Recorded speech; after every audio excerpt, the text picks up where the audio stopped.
Normalna stvar je to, ja to sve lažu.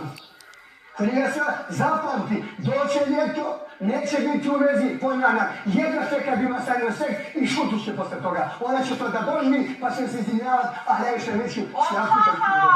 Živit će ono što sad. Normalno, sad oni više ne znaju šta će više. Znači, oni se dogovorili, ja to sve lažu. Prije sve zapamti, doće ljeto, neće biti u vezi, ponavljam, jedna će kad ima sa njom seks i šutu će posle toga. Ona će to da doživi, pa će se izvinjavati, a najviše neće sjasniti. Živit će ono što sad. Normalno, sad oni više ne znaju šta će više. Znači, oni se dogovorili, kad ima sa njom seks i šutu će posle toga. Ona će to da doživi, pa će se izvinjavati, a najviše neće sjasniti. Živit će ono što sad. Normalno, sad oni više ne znaju šta će više. Znači, oni se dogovorili.